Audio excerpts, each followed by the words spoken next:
Assalamualaikum warahmatullahi wabarakatuh.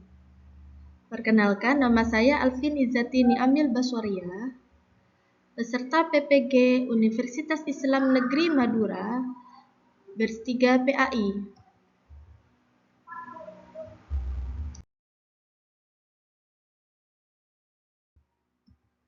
Hari ini saya akan menjabarkan tugas refleksi pedagogik yang telah saya lakukan. Saya memilih topik 7, yaitu karakteristik dan gaya belajar peserta didik Gen Z dan Gen Alpha. Yang pertama, deskripsi materi.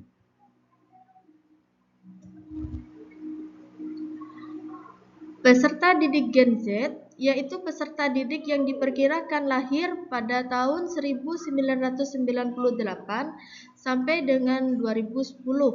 Mereka juga seringkali disebut dengan istilah Internet Generation atau iGen 21. Hal ini disebabkan ketika mereka lahir dan tumbuh, mereka sudah berada pada transisi kemajuan teknologi khususnya internet. Sedangkan peserta didik Gen Alpha menurut Mark M. C. Cradle yaitu peserta didik yang diperkirakan lahir pada tahun 2011 hingga sekarang. Mereka diperkirakan akan menjadi generasi yang memiliki kuantitas terbesar jika dibandingkan dengan generasi sebelumnya. Peserta didik yang lahir pada generasi ini akan memiliki karakteristik unik yang sangat dipengaruhi oleh perkembangan teknologi digital dan budaya global yang serba cepat. Mereka merupakan generasi digital natif, yaitu generasi yang tumbuh dan berkembang di tengah kemajuan teknologi informasi. Karakteristik umum Gen Z yaitu adaptif digital, realistis, individualis, mempelajari berbagai sumber, melek teknologi, kritis, mandiri, menyukai kecepatan dan visualisasi.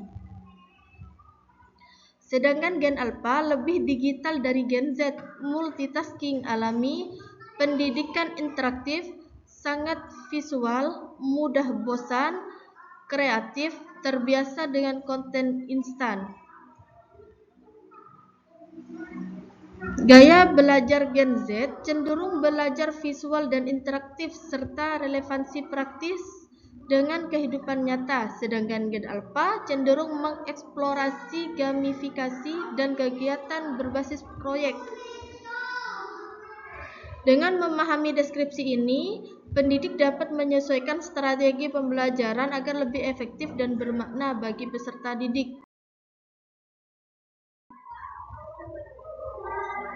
Analisis implementasi dan penerapan.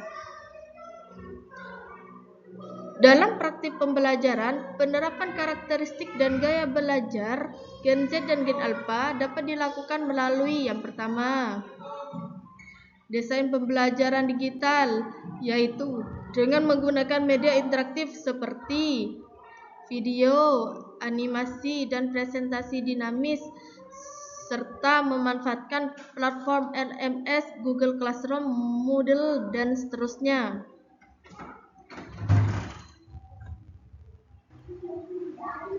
Yang kedua, strategi mengajar kolaboratif dan aktif, yaitu diskusi kelompok, debat digital, kerja proyek atau project-based learning dengan menggunakan aplikasi seperti Kahoot, Quiz, Paddle, dan Mentimeter.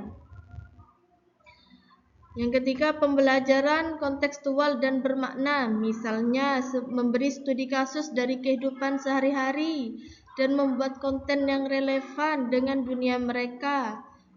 Contoh, mengaitkan pembelajaran dengan tren TikTok atau YouTube edukatif.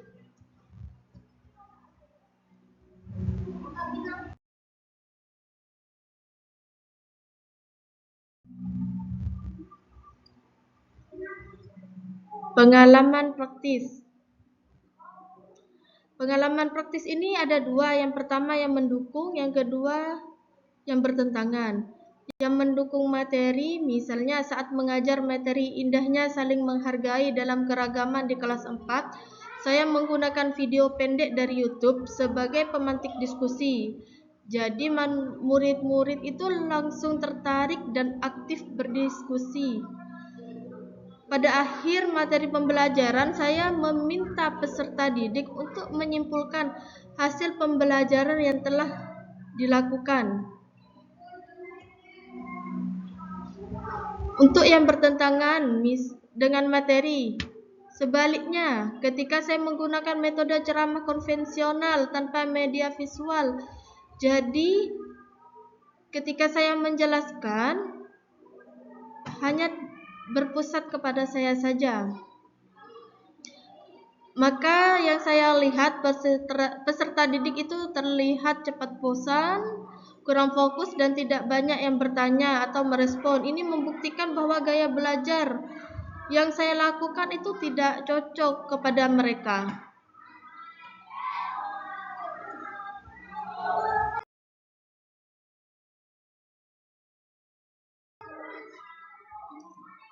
Tantangan dan hikmah listen learn.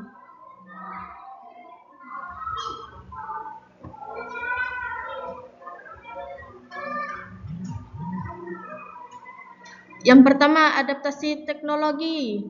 Peserta didik cenderung merasa bosan disebabkan kombinasi metode pengajaran yang monoton, materi pelajaran yang dianggap tidak relevan atau terlalu sulit, beban tugas yang berlebihan, lingkungan belajar yang tidak nyaman, kelelahan fisik atau mental, serta kurangnya perhatian atau apresiasi dari guru dan keluarga.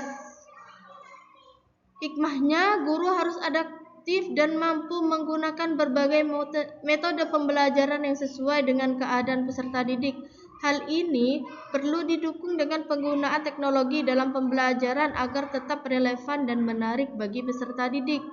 Mengingat banyak sekali aplikasi-aplikasi modern yang dirancang untuk mendukung, meningkatkan, dan mempermudah proses belajar mengajar, mulai dari penyampaian materi, interaksi, hingga evaluasi. Tantangan yang kedua, pola pikir kritis dan skeptis.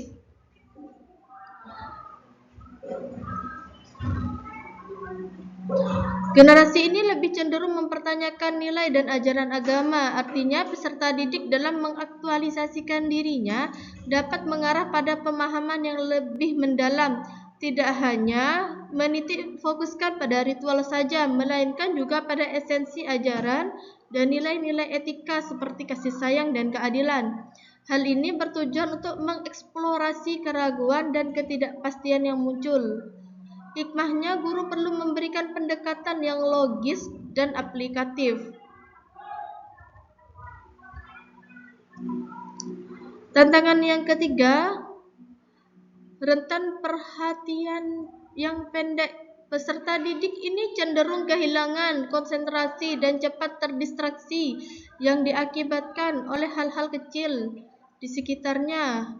Hikmahnya, guru perlu menyesuaikan dengan minat dan realitas peserta didik generasi sekarang, misalnya menggunakan strategi pembelajaran yang lebih dinamis seperti gamifikasi, microlearning, dan diskusi interaktif. Yang keempat, tantangan dalam pendidikan karakter. Ada beberapa faktor yang mempengaruhi dalam pembentukan pendidikan karakter, yaitu lingkungan digital seperti perundungan cyber dan konten negatif, perubahan nilai sosial budaya yang cepat, serta kurangnya interaksi sosial tatap muka. Selain itu, masalah dalam lingkungan keluarga seperti kurangnya quality time dan penggunaan gawai berlebihan juga menjadi tantangan. Di tingkat sekolah, tantangannya adalah kurangnya relevansi kurikulum, ketidakmerataan kualitas pendidikan, serta kebutuhan guru yang kompeten untuk membimbing karakter siswa di tengah arus perubahan zaman. Hikmahnya, dalam era digital yang penuh dengan informasi dan pengaruh global, guru perlu lebih kreatif dalam membentuk karakter peserta didik agar tetap sesuai dengan nilai-nilai Islam. Yang terakhir,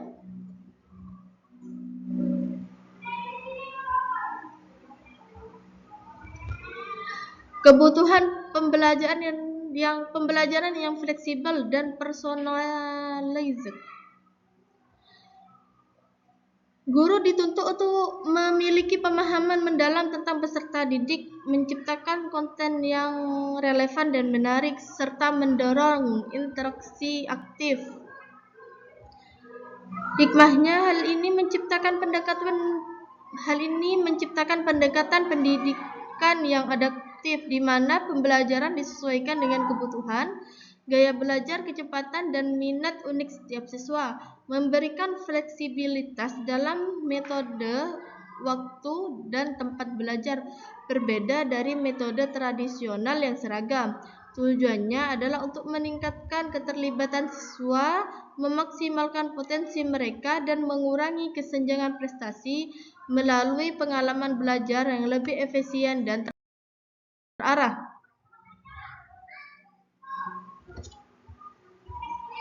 Rencana aksi penerapan. Aspek pertama, identifikasi gaya belajar. Rencana aksinya melakukan survei di awal tahun pelajaran untuk mengetahui kecenderungan belajar peserta didik.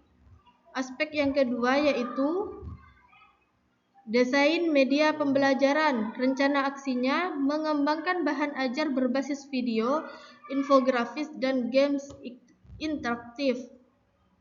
Aspek yang ketiga yaitu metode mengajar. Rencana aksinya menerapkan model project-based learning dan gamifikasi dalam setiap tema. Aspek yang keempat, literasi digital guru. Rencana aksinya mengikuti pelatihan digital teaching dan kolaborasi dengan guru lain. Aspek yang kelima, evaluasi pembelajaran. Rencana aksinya menggunakan bentuk penilaian kreatif seperti vlog, poster digital, dan quiz online. Aspek yang terakhir, monitoring dan refleksi. Rencana aksinya melakukan refleksi bersama siswa setiap akhir bulan untuk mengevaluasi metode belajar yang efektif. Mungkin hanya itu yang dapat saya sampaikan. Semoga bermanfaat. Assalamualaikum warahmatullahi wabarakatuh.